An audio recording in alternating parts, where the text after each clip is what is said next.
ਜਦੋਂ ਤੁਹਾਡੇ ਨਾਲ ਕੋਈ ਇੰਗੇਜ ਕਰਦਾ ਤੁਹਾਡਾ ਪੋਲੀਟੀਸ਼ੀਅਨ ਤੇ ਆਪਣੀ ਕੌਮ ਦੇ ਮੁੱਖ ਮੁੱਦੇ ਜਿਹੜੇ ਆ ਨਾ ਜਿਨ੍ਹਾਂ 'ਚ transnational repression is on the top at the moment, ਜਿਹੜੀ ਇਹ ਤੁਹਾਡੀ ਗੱਲ ਸੁਣਨਗੇ ਵੀ ਉਹਦੀ ਗੱਲ ਜ਼ਰੂਰ ਕਰਿਆ। ਇਹ ਜਿਹੜੇ ਹੱਥ ਵੱਢ ਕੇ ਫੜਾ ਦੇਣੇ ਆ ਨਾ ਵੀ ਅਸੀਂ ਐਸੀ ਪਾਰਟੀ ਨੂੰ ਵੋਟ ਦੇਣਾ, ਇਹ ਕੰਮ ਹੀ ਛੱਡੋ। ਸਾਨੂੰ ਆਪਣੀ ਅਪਰੋਚ ਬਦਲਣੀ ਪੈਣੀ। ਸਾਨੂੰ ਬਹੁਤ ਕਾਹਲ ਹੁੰਦੀ ਆ ਜੀ ਅੱਜ ਅਸੀਂ ਐਮਪੀ ਨੂੰ ਮਿਲਾਂਗੇ, ਕੱਲ੍ਹ ਸਾਡਾ ਮਸਲਾ ਹੱਲ ਹੋ ਜਾਏਗਾ। It take years, it take generation and sometime nothing comes out of. ਇਹ ਜਿਹੜੀਆਂ ਆਪਣੇ ਤਰੀਕੇ ਆ ਨਾ, ਇਹ ਬਦਲਣੇ ਪੈਣੇ ਆ। ਥੋੜ੍ਹੇ ਜਿਹੇ ਪ੍ਰਾਇੋਰਟੀਜ਼ ਚੇਂਜ ਕਰਨੀਆਂ ਪੈਣੀਆਂ। ਕੌਮ ਨੂੰ ਏਜੰਡੇ 'ਤੇ ਲਿਆਉਣਾ ਪੈਣਾ, ਆਪਣੇ ਆਪ ਨੂੰ ਮਾਈਨਸ ਕਰਨਾ। ਲੀਡਰ ਉਹ ਨਹੀਂ ਹੁੰਦਾ ਜਿਹੜਾ ਸਟੇਜ ਤੇ ਖੜਾ ਹੋ ਕੇ ਭਾਸ਼ਣ ਦੇ। ਲੀਡਰ ਉਹ ਨਹੀਂ ਹੁੰਦਾ ਜਿਹੜਾ ਸਰੂਪਾ ਲਏ। ਲੀਡਰ ਇਹ ਨਹੀਂ ਹੁੰਦਾ ਜਿਹੜਾ ਕਵੇ ਕਿ ਹਰ ਪਾਸੇ ਮੇਰੀ ਜੈ ਜੈਕਾਰ ਹੋਵੇ। ਲੀਡਰ ਉਹ ਹੁੰਦਾ ਜਿਹੜਾ ਕੌਮ ਨੂੰ ਅੱਗੇ ਲੈ ਕੇ ਜਾਂਦਾ। ਅੱਜ ਜੇ ਮੁਸਲਮਾਨਾਂ ਦੇ ਉੱਤੇ ਔਕਾਫ ਬਿੱਲ ਆਇਆ ਤੇ ਉਹਨਾਂ ਦੀ ਪ੍ਰਾਪਰਟੀਜ਼ ਤੇ ਗੱਲ ਹੋ ਰਹੀ ਹੈ ਨਾ, ਕੱਲ੍ਹ ਤੁਹਾਡੀ ਵਾਰੀ ਆਉਣੀ ਹੈ, ਉੱਤੇ ਕੋਈ ਬੰਦਾ ਸੋਚ ਨਹੀਂ ਰਿਹਾ। ਇੱਕ ਹਾਲ ਦੀ ਘੜੀ ਦੀ ਮਿਸਾਲ ਹੈ, ਹੋਰ ਵੀ ਬਹੁਤ ਸਾਰੀਆਂ ਮਿਸਾਲਾਂ ਹੈਗੀਆਂ। So we need to be proactive, reactionary ਨਹੀਂ ਹੋਣਾ। ਅਸੀਂ ਜੇ ਕੋਈ ਸਟ੍ਰੈਟਜੀ ਬਣਾਉਂਦੇ ਆ ਜਾਂ ਕੋਈ ਛੋਟਾ ਮੋਟਾ ਕੰਮ ਕਰੀ, ਸਾਡਾ ਹੁੰਦਾ ਵੀ ਕੰਮ ਹੋਵੇ ਨਾ ਹੋਵੇ, ਗੱਲ ਸਿਰੇ ਚੜੇ ਨਾ ਚੜੇ, ਰੌਲਾ ਬਹੁਤਾ ਪਾ ਲਓ ਤਾਂ ਕਿ ਜਿਹੜਾ ਤੁਹਾਡਾ ਓਪੋਨੈਂਟ ਆ, ਤੁਹਾਡਾ ਦੁਸ਼ਮਣ ਹੈ, ਉਹ ਪਹਿਲਾਂ ਹੀ ਅਲਰਟ ਹੋ ਜਾਏ। ਸੋ ਇਹ ਜਿਹੜਾ ਢੋਲ ਵਜਾਉਣਾ ਵਾ ਨਾ, ਉਦੋਂ ਜ਼ਰੂਰ ਵਜਾਓ ਜਦੋਂ ਕੁਝ ਪ੍ਰਾਪਤੀ ਹੋ ਜਾਏ। ਉਨੀ ਦੇਰ ਇਹਨੂੰ ਖਾਮੋਸ਼ੀ ਦੇ ਨਾਲ, ਆਰਾਮ ਦੇ ਨਾਲ, ਜਿੱਥੇ ਮੈਟਰ ਕਰਦਾ ਉੱਥੇ ਰੌਲਾ ਪਾਓ। ਹਿੰਦੁਸਤਾਨੀ ਸਰਕਾਰ ਇਲੈਕਸ਼ਨ ਪੋਲਿਟਿਕਸ ਵਾਸਤੇ ਫੇਰ ਤੋਂ ਉੱਥੇ ਟੈਰਰਿਜ਼ਮ ਦਾ ਰੌਲਾ ਪਾ ਰਹੀ ਹੈ। ਵਕਫ ਵਾਲੇ ਜਿਹੜੇ ਆ, ਔਕਾਫ ਦੇ ਬਿੱਲ ਤੇ ਜਿਹੜਾ ਰੌਲਾ ਪਿਆ, ਮੁਸਲਮਾਨ ਡਰ ਜਾਣਗੇ, ਉਹ ਚੁੱਪ ਕਰ ਜਾਣਗੇ ਵੀ ਜੇ ਅਸੀਂ ਰੌਲਾ ਪਾਇਆ ਸਾਨੂੰ ਪਾਕਿਸਤਾਨ ਨਾਲ ਜੋੜਨਗੇ। ਹੁਣ ਸਟੇਟਮੈਂਟਾਂ ਆ ਰਹੀਆਂ RSS ਦੀਆਂ ਵੀ ਕੋਈ ਮੁਸਲਮਾਨ ਜੇ ਬਾਹਰ ਨਜ਼ਰ ਆਇਆ ਸੀ, ਉਹ ਚੰਗੀ ਸੇਵਾ ਕਰਾਂਗੇ, ਹਿੰਦੁਸਤਾਨੀ ਜਿਹੜਾ ਮੁਸਲਮਾਨ ਹੈ। ਸੋ ਇਸ ਸਹਿਮ ਦੇ ਮਾਹੌਲ 'ਚ ਸਿੱਖਾਂ ਨੂੰ ਦਬਾਇਆ ਜਾਏ, ਉਹਦੇ ਲਈ ਸਾਨੂੰ ਅੱਜ ਤੋਂ ਤਿਆਰੀ ਕਰ ਲੈਣੀ ਚਾਹੀਦੀ। ਇਹ ਜਿਹੜਾ ਆਪਾਂ ਕਹਿੰਦੇ ਆ ਜੀ ਸਾਡੇ ਥਿੰਕ ਟੈਂਕ ਨਹੀਂ ਹੈਗੇ, ਸਾਡੀਆਂ ਆਰਗੇਨਾਈਜੇਸ਼ਨਸ ਨਹੀਂ ਹੈਗੀਆਂ, ਇਹ ਕਿਉਂ ਨਹੀਂ ਹੈਗੀਆਂ? ਇਸ ਵਾਸਤੇ ਕਿ ਸਾਡੇ ਕੋਲ ਉਹ ਸਟੇਟ ਨਹੀਂ ਜਿਹੜੀ ਇਹਨਾਂ ਸਟਰਕਚਰਸ ਨੂੰ ਸਪੋਰਟ ਕਰ ਸਕੇ। ਖਾਲਸਾ ਜੀ ਫਤਿਹ ਪ੍ਰਵਾਨ ਹੋਵੇ। ਵਾਹਿਗੁਰੂ ਜੀ ਕਾ ਖਾਲਸਾ, ਵਾਹਿਗੁਰੂ ਜੀ ਕੀ ਫਤਿਹ। ਮੈਂ ਥੋੜ੍ਹਾ ਓਲਡ ਸਕੂਲ ਦਾ ਬੰਦਾ ਵਾਂ, ਕਿਉਂਕਿ ਮੈਂ ਨਿੱਕਾ ਹੁੰਦਾ ਤਖਤੀ ਲਿਖਦਾ ਰਿਹਾ ਅਤੇ ਉਹਦਾ ਇੰਪੈਕਟ ਹੁਣ ਤੱਕ ਵੀ ਇੱਦਾਂ ਦਾ ਹੈ ਮੇਰੇ 'ਤੇ ਵੀ ਮੈਂ ਗੂਗਲ ਨੂੰ ਅਤੇ ChatGPT ਨੂੰ ਅਤੇ ਆਰਟੀਫਿਸ਼ੀਅਲ ਇੰਟੈਲੀਜੈਂਸ ਨੂੰ ਬਹੁਤਾ ਵਰਤਦਾ ਨਹੀਂ। ਮੈਂ ਥੋੜ੍ਹਾ ਜਿਹਾ ਕਿਤਾਬ ਪੜ੍ਹਨ ਦੀ ਕੋਸ਼ਿਸ਼ ਕਰਨਾ, ਥੋੜ੍ਹਾ ਜਿਹਾ ਨਿਊਜ਼ਪੇਪਰ ਪੜ੍ਹਨਾ, ਅਤੇ ਉਹਦੇ ਬਾਅਦ ਮੈਂ ਲੋਕਾਂ ਦੇ ਐਨਾਲਿਸਿਸ ਨਹੀਂ ਪੜ੍ਹਦਾ, ਕਿਉਂਕਿ ਇਨਫੋਰਮੇਸ਼ਨ ਤਾਂ ਪਬਲਿਕ ਡੋਮੇਨ 'ਚ ਅੱਜ ਕੱਲ੍ਹ ਬਹੁਤ ਜ਼ਿਆਦਾ। ਨਿੱਕਾ ਨਿਆਣਾ, ਮੇਰਾ ਨਿੱਕਾ ਜਿਹਾ ਮੁੰਡਾ, ਉਹ ਮੇਰੇ ਤੋਂ ਜ਼ਿਆਦਾ ਜਾਣਦਾ ਵੀ ਅੱਜ ਖਬਰਾਂ ਕਿਹੜੀਆਂ ਛਪੀਆਂ, ਦੁਨੀਆ 'ਚ ਕੀ ਹੋ ਰਿਹਾ, ਕਿਹੜੀ ਵਾਰ ਕਦੋਂ ਹੋਈ, ਕਿਹਨੇ ਕੀਤੀ। ਉਹ ਵਿਕੀਪੀਡੀਆ, ਫ੍ਰੀ ਇਨਸਾਈਕਲੋਪੀਡੀਆ 'ਚ ਬਹੁਤ ਸਾਰੇ ਐਰਰਸ ਦੇ ਨਾਲ ਛਪਿਆ ਹੋਇਆ। ਸੋ ਮੈਂ ਥੋੜ੍ਹੀ ਜਿਹੀ ਗੱਲ ਇਹ ਕਰਨਾ ਚਾਹਾਂ, ਕਿਉਂਕਿ ਤੁਸੀਂ ਐਡਾ ਵੱਡਾ ਉਪਰਾਲਾ ਕੀਤਾ ਵਾ, ਇੱਥੇ ਇਕੱਠਾ ਕੀਤਾ ਵਾ, ਇਹ ਤੋਂ ਕੁਛ ਨਿਕਲਣਾ ਚਾਹੀਦਾ। ਇਹ ਜਿਹੜੀ ਜਰਨਲ ਇਨਫੋਰਮੇਸ਼ਨ ਜਾਂ ਵਿਅਕਤ ਗਿਆਨ ਹੈ, ਤੁਸੀਂ ਆਪ ਹੀ ਪ੍ਰਾਪਤ ਕਰ ਸਕਦੇ ਹੋ। ਇੰਨੀ ਦੂਰੋਂ ਸਾਨੂੰ ਸੱਦਣ ਦੀ ਲੋੜ ਨਹੀਂ ਤੁਹਾਨੂੰ। ਪਹਿਲੀ ਗੱਲ ਆਪਾਂ ਇੱਥੋਂ ਹੀ ਸ਼ੁਰੂ ਕਰੀਏ, ਕਿਉਂਕਿ ਜਿਹੜਾ ਤੁਹਾਡਾ ਅੱਜ ਦਾ ਟੌਪਿਕ ਹੈ ਵੀ ਅੱਜ ਦੀ ਜਿਹੜੀ ਦੁਨੀਆ ਵਾ ਉਹ 'ਚ ਸਿੱਖਾਂ ਨੂੰ ਕੀ ਕਰਨਾ ਚਾਹੀਦਾ। ਸੋ ਪਹਿਲੀ ਚੀਜ਼ ਤੇ ਆਪਾਂ ਇੱਥੋਂ ਹੀ ਸ਼ੁਰੂ ਕਰ ਲਈਏ ਵੀ ਜਿਹੜੀ ਵੀ ਪਬਲਿਕ ਡੋਮੇਨ 'ਚ ਖਿਲਰੀ ਹੋਈ ਇਨਫੋਰਮੇਸ਼ਨ ਹੈ ਨਾ, ਉਹਦੇ 'ਚ ਘੱਟ ਤੋਂ ਘੱਟ ਸਾਡੀ ਆਪਣੀ ਇੱਕ ਐਨਾਲਿਟੀਕਲ ਪਾਵਰ ਹੋਣੀ ਚਾਹੀਦੀ ਆ। ਅਸੀਂ ਐਨਾਲਿਸਿਸ ਕਰ ਸਕੀਏ ਵੀ ਅਸੀਂ ਆਪੀ ਕਿੱਥੇ ਖੜ੍ਹੇ ਹਾਂ, ਦੁਨੀਆ ਕੀ ਕਰ ਰਹੀ ਹੈ ਉਹ ਠੀਕ ਆ, ਪਰ ਸਾਡੇ ਨਾਲ ਉਹਦੀ ਕੀ ਰੈਲੀਵੈਂਸ ਹੈ ਉਹ ਸਾਨੂੰ ਪਤਾ ਹੋਣਾ ਚਾਹੀਦਾ ਵਾ। ਸੋ ਮੈਂ ਕੋਸ਼ਿਸ਼ ਕਰਾਂਗਾ 2-3, ਕਿਉਂਕਿ ਮੈਂ PhD ਇੰਟਰਨੈਸ਼ਨਲ ਰਿਲੇਸ਼ਨਸ 'ਚ ਆ ਮੇਰੀ, ਅਤੇ ਨੌਜਵਾਨ ਨੇ ਵਧੀਆ ਗੱਲਾਂ ਕੀਤੀਆਂ ਵਾ। ਉਹ ਅਗਰ ਉਹਨਾਂ ਥੋੜ੍ਹਾ ਜਿਹਾ ਹੋਰ ਝਾਤ ਪਾਈ ਜਾਏ ਤਾਂ ਸਾਰਾ ਦਿਨ ਹੀ ਸ਼ਾਇਦ ਇਹਦੇ 'ਚ ਲੰਘ ਜਾਏ। ਪਰ ਮੈਂ 2-3 ਚੀਜ਼ਾਂ, ਕਿਉਂਕਿ ਫਿਰ ਮੈਂ ਨਾਲ ਆਪਣੇ ਪੁਆਇੰਟਸ ਵੀ ਲੈ ਰਿਹਾ ਸੀ, ਉਹਦਾ ਮੈਂ ਇਮੀਡੀਏਟ ਰਿਸਪੌਂਸ ਇਹਨਾਂ ਨੂੰ ਜਿਹੜੀ ਇਹਨਾਂ ਨੇ ਕੀਤਾ ਉਹਨੂੰ, ਉਸ ਗੱਲ ਨੂੰ ਅੱਗੇ ਵਧਾਉਣਾ ਚਾਹੁੰਦਾ। ਕਿਉਂਕਿ ਜੋ ਕੁਛ ਮੀਡੀਆ ਛਪਦਾ ਨਾ, ਉਹ ਵੀ ਇੱਕ ਸੈੱਟ ਏਜੰਡੇ ਦੇ ਤਹਿਤ ਛਪਦਾ। ਪਬਲਿਕ ਓਪੀਨੀਅਨ ਜਿਹੜੀ ਬਣਾਈ ਜਾਂਦੀ ਹੈ ਨਾ, ਅਖਬਾਰਾਂ 'ਚ ਆਰਟੀਕਲ ਲਿਖ ਕੇ ਇੱਕ ਨੈਰੇਟਿਵ ਪ੍ਰਮੋਟ ਕਰਕੇ ਕੀਤੀ ਜਾਂਦੀ ਹੈ ਕਿ ਲੋਕ ਉਸ ਪਾਸੇ ਟੁਰਨ। ਹੁਣ ਜਿਸ ਤਰ੍ਹਾਂ ਇਹਨਾਂ ਨੇ ਹੈਰੀਟੇਜ ਫਾਊਂਡੇਸ਼ਨ ਦੀ ਗੱਲ ਕੀਤੀ ਆ, ਆਪਾਂ ਉਹ ਹੈਰੀਟੇਜ ਫਾਊਂਡੇਸ਼ਨ ਦੀ ਰਿਪੋਰਟ ਤਾਂ ਪੜ੍ਹ ਲਈ, ਜਿਹੜੀ ਇਹ ਕਹਿੰਦੀ ਆ ਕਿ ਭਾਰਤ ਨਾਲ ਤੁਹਾਡੇ ਸੰਬੰਧ ਚੰਗੇ ਹੋਣੇ ਚਾਹੀਦੇ ਆ। ਟਰੰਪ ਐਡਮਿਨਿਸਟ੍ਰੇਸ਼ਨ ਦਾ ਏਜੰਡਾ ਵੀ ਇਹੀ ਆ, ਨੋ ਡਾਊਟ, ਕਿ ਅਸਾਂ ਭਾਰਤ ਨਾਲ ਇਕਨੋਮਿਕ ਟਾਈਜ਼ ਚੰਗੇ ਕਰਨੇ ਆ, ਇਹਨੂੰ ਪੈਟਰਨਾਈਜ਼ ਕਰਨਾ, ਇਹਨੂੰ ਚੀਨ ਦੇ ਮੁਕਾਬਲੇ 'ਚ ਖੜਾ ਕਰਨਾ। ਇਹ ਕਹਿੰਦੀ ਹੈਰੀਟੇਜ ਫਾਊਂਡੇਸ਼ਨ ਦੀ ਰਿਪੋਰਟ। ਔਰ ਅੱਜ ਅਮਰੀਕਨ ਫੋਰਨ ਪਾਲਿਸੀ 'ਚ ਕੋਈ ਸ਼ੱਕ ਨਹੀਂ ਕਿ ਉਸ ਪਾਸੇ ਜਾ ਰਹੀ ਹੈ। ਪਰ ਹੁਣ ਸਾਨੂੰ ਇਹ 'ਚ ਆਪਣਾ ਐਨਾਲਿਸਿਸ ਵਰਤਣਾ ਚਾਹੀਦਾ ਬਈ ਇਹਦੇ 'ਚੋਂ ਨਿਕਲੇਗਾ ਕੀ। ਸਾਨੂੰ ਹਰ ਵੇਲੇ ਇੱਕ ਪੈਸੀਮਿਸਟਿਕ ਵਿਊ ਨਹੀਂ ਰੱਖਣਾ ਚਾਹੀਦਾ ਵੀ ਲਓ ਜੀ ਉਹ ਤਾਂ ਭਾਰਤ ਦੇ ਨਾਲ ਰਲ ਗਏ, ਸਾਡਾ ਕੀ ਬਣੂ, ਮੋਦੀ ਦੇ ਅਤੇ ਟਰੰਪ ਦੇ ਸੰਬੰਧ ਚੰਗੇ ਹੋ ਗਏ ਅਤੇ ਅਸੀਂ ਕਿਤੇ ਸਾਡੇ ਲਈ ਇਹਦੇ 'ਚ ਵੀ ਓਪਰਚੁਨਿਟੀ ਆ ਜੇ ਤੁਹਾਨੂੰ ਐਨਾਲਿਸਿਸ ਰੱਬ ਨੇ ਥੋੜ੍ਹਾ ਜਿਹਾ ਦਿੱਤਾ ਹੋਵੇ ਕਰਨ ਦਾ ਤਰੀਕਾ। ਕੀ ਹੋਏਗਾ? ਅਲੋਨ ਮਸਕ ਜਾ ਕੇ ਉੱਥੇ ਪਲਾਂਟ ਲਾ ਰਿਹਾ, ਜਦੋਂ ਅਲੋਨ ਮਸਕ ਵਰਗੇ ਉੱਥੇ ਇਨਵੈਸਟਰ ਵੜ ਗਏ ਤੇ ਜਿਹੜੇ ਅੰਬਾਨੀ ਅਡਾਨੀ ਇਹ ਕਿੱਥੇ ਜਾਣਗੇ? ਜਿਹੜੇ ਸਭ ਤੋਂ ਵੱਡੇ ਫਾਈਨੈਂਸਰ ਨੇ ਮੋਦੀ ਸਰਕਾਰ ਦੇ, ਇਹ ਵੱਡੇ ਵੱਡੇ ਜਿਹੜੇ ਪੰਜਾਬ ਦੇ ਕਿਸਾਨਾਂ ਦਾ ਵੀ ਲਹੂ ਪੀ ਬੈਠੇ ਨੇ, ਜਦੋਂ ਇੰਟਰਨੈਸ਼ਨਲ ਫ੍ਰੀ ਟ੍ਰੇਡ ਉੱਥੇ ਵੜੇਗੀ ਤੇ ਇਹਨਾਂ ਦਾ ਰੋਲ ਮਾਈਨਸ ਹੋ ਜਾਏਗਾ, ਕਿਉਂਕਿ ਇਹਨਾਂ ਦਾ ਮੁਕਾਬਲਾ ਫਿਰ ਉੱਥੇ ਛੋਟੇ ਮੋਟੇ ਇੰਡਸਟਰੀਲਿਸਟ ਨਾਲ ਨਹੀਂ ਹੋਣਾ, ਐਲੋਨ ਮਸਕ ਨਾਲ ਹੋਣਾ, ਜਿਹੜਾ ਅੱਜ ਪ੍ਰੈਜ਼ੀਡੈਂਟ ਟਰੰਪ ਦੇ ਨਾਲ ਬਹਿ ਕੇ ਦੁਨੀਆ ਦੀ ਟ੍ਰੇਡ, ਕਾਮਰਸ, ਇਕਨੋਮਿਕਸ ਨੂੰ ਕੰਟਰੋਲ ਕਰ ਰਿਹਾ। ਫਿਰ ਅਲਟੀਮੇਟਲੀ ਉਹ ਜਿਹੜਾ ਫੰਡਿੰਗ ਪੂਲ ਜਾਂਦਾ ਨਾ RSS ਨੂੰ, BJP ਨੂੰ, ਉਹ 'ਤੇ ਫਿਰ ਉਹਨੂੰ ਧੱਕਾ ਲੱਗੇਗਾ। ਦੂਜੀ ਗੱਲ, ਅਮਰੀਕਾ ਕਿਹੜੀ ਸ਼ੈ ਦੀ ਟ੍ਰੇਡ ਕਰਦਾ? ਅਮਰੀਕਾ ਵੈਪਨ ਦੀ ਟ੍ਰੇਡ ਕਰਦਾ, ਕਿਉਂਕਿ ਸਭ ਤੋਂ ਸੌਖਾ ਤਰੀਕਾ ਹਥਿਆਰ ਵੇਚਣਾ ਵਾ। ਹੋਰ ਅਮਰੀਕਾ 'ਚ ਕਿਹੜੀ ਕੋਈ ਮੈਨੂਫੈਕਚਰਿੰਗ ਹੋ ਰਹੀ ਆ? ਕੱਖ ਨਹੀਂ, ਸਿਰਫ ਹਥਿਆਰ ਵੇਚੀ ਜਾਓ, ਦੁਨੀਆ 'ਚ ਕੌਨਫਲਿਕਟ ਪੈਦਾ ਕਰੀ ਜਾਓ। ਹੁਣ ਇੰਡੀਆ, ਉਹਨਾਂ ਵਾਸਤੇ ਚੀਨ ਨੇ ਤਾਂ ਹਥਿਆਰ ਖਰੀਦਣੇ ਨਹੀਂ, ਅਮਰੀਕਾ ਕੋਲ ਚੀਨ ਤਾਂ ਲੈਣੇ ਨਹੀਂ, ਰਸ਼ੀਆ ਦੇ ਆਪਣੇ ਆ। ਹਥਿਆਰ ਵੇਚਣ ਦੀ ਵੱਡੀ ਮਾਰਕੀਟ ਇਸ ਵੇਲੇ ਕਿਹੜੀ ਆ? ਇੰਡੀਆ। ਹੁਣ ਜਿਸ ਵੇਲੇ ਤੁਸੀਂ ਦੇਖਿਆ ਪਹਿਲੀ ਵਾਰੀ ਵੀ ਮੋਦੀ ਆਇਆ, ਹੁਣ JD ਵੈਂਸ ਉੱਥੇ ਗਿਆ, ਹੁਣ ਹਥਿਆਰ ਇੰਡੀਆ ਨੂੰ ਖਰੀਦਣੇ ਪੈਣੇ ਆ। ਜੇ ਨਹੀਂ ਲੈਣਗੇ ਤਾਂ ਅਮਰੀਕਾ ਜਿਹੜਾ ਉਹਨੂੰ ਘੰਡੀ 'ਤੇ ਹੱਥ ਰੱਖੇਗਾ ਵੀ ਤੁਸੀਂ ਕਿੱਦਾਂ ਨਹੀਂ ਲੈਂਦੇ, ਹਥਿਆਰ ਲਵੋ। ਆਹ ਜੋ ਕੁਛ ਹੋਇਆ ਕਸ਼ਮੀਰ 'ਚ, ਇਹਦੇ ਬਾਅਦ ਤੁਹਾਡਾ ਕੀ ਖਿਆਲ ਹੈ ਵੀ ਇੰਡੀਆ ਦੇ ਨਾਲ, ਇੰਡੀਆ ਜਿਹੜਾ ਉਹ ਹਥਿਆਰ ਨਹੀਂ ਲਏਗਾ ਅਮਰੀਕਾ ਤੋਂ? ਉਹਦੇ 'ਚ ਵੀ ਇੱਕ ਪੋਜ਼ੀਟਿਵ ਚੀਜ਼ ਆ, ਕਿਉਂਕਿ ਜਿਹੜਾ ਨਾ ਵਿਕੀਪੀਡੀਆ, ਫਿਲੀ ਇਨਸਾਈਕਲੋਪੀਡੀਆ ਸਿਰਫ ਇਨਫੋਰਮੇਸ਼ਨ ਦਿੰਦਾ, ਐਨਾਲਿਸਿਸ ਨਹੀਂ ਦਿੰਦਾ। ਉਹਦੇ 'ਚ ਇਹ ਆ ਕਿ ਰਸ਼ੀਆ ਕਿੱਦਾਂ ਟੁੱਟਾ ਸੀ, ਉਹਦਾ ਐਨਾਲਿਸਿਸ ਤੁਸੀਂ ਥੋੜ੍ਹਾ ਜਿਹਾ ਕਰੋ। ਰਸ਼ੀਆ ਇਸ ਵਾਸਤੇ ਨਹੀਂ ਸੀ ਟੁੱਟਾ ਕਿ ਉਹਦੀ ਫੌਜ ਬੜੀ ਕਮਜ਼ੋਰ ਸੀ, ਰਸ਼ੀਆ ਇਸ ਵਾਸਤੇ ਵੀ ਨਹੀਂ ਸੀ ਟੁੱਟਾ ਕਿ ਉਹਦੇ ਇਕਨੋਮਿਕ ਰਿਸੋਰਸਿਸ ਇਹ ਸੀ ਵੀ ਉੱਥੇ ਕੋਈ ਹੜ੍ਹ ਆ ਗਿਆ, ਜਾਂ ਕੋਈ ਉੱਥੇ ਹਰੀਕੇਨ ਆ ਗਿਆ, ਜਾਂ ਕੋਈ ਉੱਥੇ ਭੁੱਖਮਰੀ ਸ਼ੁਰੂ ਹੋ ਗਈ, ਜਾਂ ਉੱਥੇ ਖੁਸ਼ਕਸਾਲੀ ਹੋ ਗਈ ਵੀ ਐਡੀ ਵੱਡੀ ਰਸ਼ੀਅਨ ਸਟੇਟ ਟੁੱਟ ਗਈ। ਉਹ ਇੱਕ ਕਾਰਨ ਦੀ ਵਜ੍ਹਾ ਟੁੱਟਿਆ, ਉਹਦਾ ਡਿਫੈਂਸ ਬਜਟ ਅਤੇ ਹਥਿਆਰਾਂ ਦਾ ਖਰਚਾ ਇੰਨਾ ਵੱਧ ਗਿਆ ਕਿ ਉਹਦੀ ਇਕਨੋਮੀ ਖਤਮ ਹੋ ਗਈ, ਪਰ ਅਲਟੀਮੇਟਲੀ ਰਸ਼ੀਅਨ ਫੈਡਰੇਸ਼ਨ ਟੁੱਟ ਗਈ। India is ਗੋਨਾ follow the same model. India ਮਹਿੰਗੇ ਹਥਿਆਰ ਖਰੀਦੇਗਾ ਅਮਰੀਕਾ ਤੋਂ, ਜੇ ਨਹੀਂ ਖਰੀਦੇਗਾ ਤਾਂ ਅਮਰੀਕਾ ਛੱਡਣ ਨਹੀਂ ਲੱਗਾ, ਹਰ ਸੂਰਤ 'ਚ ਲੈਣੇ ਪੈਣੇ ਆ। ਸਦਾਮ ਹੁਸੈਨ ਵੀ ਕਦੇ ਬਹੁਤ ਸੋਹਣਾ ਮਿੱਤਰ ਸੀਗਾ ਅਮਰੀਕਾ ਦਾ, ਜਦੋਂ ਇਰਾਨ ਦੇ ਉੱਤੇ ਉਹਨੇ ਜੰਗ ਥੋਪੀ ਸੀ ਨਾ, ਅਤੇ ਉਹ ਅਮਰੀਕਾ ਦਾ ਬਹੁਤ ਗੂੜਾ ਮਿੱਤਰ ਸੀ। ਜਿਸ ਤਰ੍ਹਾਂ ਅੱਜ ਮੋਦੀ ਸਾਹਿਬ ਆ ਨਾ, ਭਾਈ ਸਾਹਿਬ ਉੱਥੇ ਕਹਿੰਦੇ ਆ ਹਮੇ ਆਮੰਤਰਿਤ ਕੀਆ ਹੈ, ਅਤੇ ਜਾ ਕੇ ਬੇਇੱਜ਼ਤੀ ਕਰਾ ਕੇ ਘਰ ਆ ਜਾਂਦੇ ਆ। ਇਸ ਤਰ੍ਹਾਂ ਸਦਾਮ ਹੁਸੈਨ ਵੀ ਬਹੁਤ ਕਲੋਜ਼ ਫਰੈਂਡ ਸੀਗਾ ਅਮਰੀਕਾ ਦਾ। ਇਸੇ ਤਰ੍ਹਾਂ ਹੀ ਲੀਬੀਆ ਦਾ ਮੁਅੰਮਰ ਗਜ਼ਾਫੀ ਵੀ ਕਦੇ ਬਹੁਤ ਕਲੋਜ਼ ਫਰੈਂਡ ਸੀ। ਆਪਣਾ ਅਗਲਿਆਂ ਨੇ ਸਮਾਨ ਵੇਚਿਆ, ਜਦੋਂ ਉਹਨਾਂ ਨੂੰ ਫਾਇਦਾ ਜਿਹੜਾ ਲੈਣਾ ਸੀ ਲਿਆ, ਅਗਲਿਆਂ ਨੇ ਥੋੜ੍ਹਾ ਜਿਹਾ ਇੱਧਰ ਉੱਧਰ ਕਿੰਤੂ ਪਰੰਤੂ ਕੀਤੀ। ਸਦਾਮ ਹੁਸੈਨ ਨੇ ਇੱਕ ਕੰਮ ਕਿਹਾ ਸੀ ਕਿ ਅਸੀਂ ਡਾਲਰ ਦੇ ਵਿੱਚ ਜਿਹੜੇ ਨੇ ਆਪਣੇ ਰਿਜ਼ਰਵ ਨਹੀਂ ਰੱਖਾਂਗੇ, ਅਸੀਂ ਯੂਰੋ 'ਚ ਰੱਖਾਂਗੇ। ਅਗਲੇ ਦਿਨ ਹੀ ਉੱਥੇ ਬਾਇਓਲੋਜੀਕਲ ਵੈਪਨ ਦੀ ਗੱਲ ਵੀ ਸ਼ੁਰੂ ਹੋ ਗਈ, ਉੱਥੇ ਨਿਊਕਲੀਅਰ ਵੈਪਨਸ ਦੀ ਗੱਲ ਵੀ ਸ਼ੁਰੂ ਹੋ ਗਈ, ਇਰਾਕ 'ਤੇ ਕਬਜ਼ਾ ਵੀ ਹੋ ਗਿਆ। ਸੋ ਨਰਿੰਦਰ ਮੋਦੀ ਅਤੇ ਭਾਰਤ ਅੱਜ ਉੱਥੇ ਹੀ ਖੜ੍ਹਾ ਵਾ। ਇਹ ਜਿਹੜੇ ਮਿੱਤਰਚਾਰਾ ਵਾ ਨਾ, ਇਹਨੂੰ ਵੇਖ ਕੇ ਆਪਾਂ ਆਪਣਾ ਮਨ ਜਿਹੜਾ ਖੱਟਾ ਨਾ ਕਰੀਏ ਵੀ ਇਹ ਕਲੋਜ਼ ਹੋ ਰਹੇ ਆ ਅਤੇ ਪਤਾ ਨਹੀਂ ਕੀ ਲੱਭ ਜਾਣਾ ਇੰਡੀਆ ਨੂੰ। ਇੰਡੀਆ ਨੂੰ ਇਹ ਕੁਛ ਲੱਭਣਾ। ਸੋ ਇਸ ਵਾਸਤੇ ਮੈਂ ਉਸ ਪੁਆਇੰਟ 'ਤੇ ਆਵਾਂ ਕਿ ਬੇਨਤੀ ਆ, ਜਿੱਥੇ ਆਪਾਂ ਖਬਰਾਂ ਪੜ੍ਹੀਏ, ChatGPT ਵਰਤੀਏ, ਵਿਕੀਪੀਡੀਆ ਨੂੰ ਵਰਤੀਏ, ਉੱਥੇ ਥੋੜ੍ਹਾ ਜਿਹਾ ਐਨਾਲਿਸਿਸ ਵੀ ਕਰੀਏ, ਕਿਉਂਕਿ ਚੀਜ਼ਾਂ ਜਿਹੜੀਆਂ ਨਾ ਬਰੋਡਰ ਸਪੈਕਟਰਮ 'ਚ ਹੁੰਦੀਆਂ। ਸਾਡਾ ਇੱਕ ਵਿਸ਼ਾ ਹੋ ਰਿਹਾ ਜਿਹੜਾ ਅੱਜ ਦਾ ਹਾਲ ਦਾ ਵਿਸ਼ਾ ਵਾ, ਜਿੱਥੇ ਸਾਨੂੰ ਵਿਚਾਰਨ ਦੀ ਲੋੜ ਆ ਸਿੱਖਾਂ ਨੂੰ। TNR, ਟਰਾਂਸਨੈਸ਼ਨਲ ਰਿਪਰੈਸ਼ਨ, ਜਾਂ ਜਿਹੜਾ ਫੋਰਨ ਅਗਰੈਸ਼ਨ ਆ, ਜਾਂ ਜਿਹੜਾ ਭਾਰਤ ਸਰਕਾਰ ਅਤੇ ਹੋਰ ਸਰਕਾਰਾਂ ਲੋਕਾਂ ਨੂੰ ਤੰਗ ਕਰਦੀਆਂ। ਹਾਲ ਦੀ ਘੜੀ 'ਚ ਉਹ ਇੱਕ ਰੈਲੀਵੈਂਟ ਇਸ਼ੂ ਆ, ਜਿਹਨੂੰ ਪੂਰੀ ਦੁਨੀਆ 'ਚ ਵਿਚਾਰਿਆ ਜਾ ਰਿਹਾ, ਪ੍ਰਚਾਰਿਆ ਜਾ ਰਿਹਾ। ਭਾਈ ਨਿੱਜਰ ਹੋਰਾਂ ਦੀ ਸ਼ਹੀਦੀ ਦੇ ਬਾਅਦ ਕੈਨੇਡਾ ਦੇ ਪ੍ਰਾਈਮ ਮਿਨਿਸਟਰ ਤੋਂ ਲੈ ਕੇ ਅਮਰੀਕਾ ਦੇ ਸਟੇਟ ਡਿਪਾਰਟਮੈਂਟ ਤੱਕ, ਦੁਨੀਆ ਦੇ ਹੋਰ ਥਾਵਾਂ, UN ਦੇ ਪਲੇਟਫਾਰਮਸ 'ਤੇ TNR ਦੀ ਗੱਲ ਚੱਲਦੀ ਹੈ। ਸਾਡੇ ਲਈ ਬਹੁਤ ਜ਼ਰੂਰੀ ਆ ਕਿ ਅਸੀਂ ਇਹਨੂੰ ਡਾਈ ਆਊਟ ਨਾ ਹੋਣ ਦਈਏ, ਕਿਉਂਕਿ ਮੈਂ ਇਸ ਚੀਜ਼ ਨੂੰ ਬਹੁਤ ਕਲੋਜ਼ਲੀ ਓਬਜ਼ਰਵ ਕਰਨਾ ਕਿ ਜਿਹੜੀ ਗੱਲ ਚੱਲੀ ਸੀਗੀ TNR ਦੀ, ਉਹ ਹੌਲੀ ਹੌਲੀ ਹੁਣ ਠੰਡੀ ਪੈ ਰਹੀ ਹੈ ਵੈਸਟ ਦੇ ਵਿੱਚ।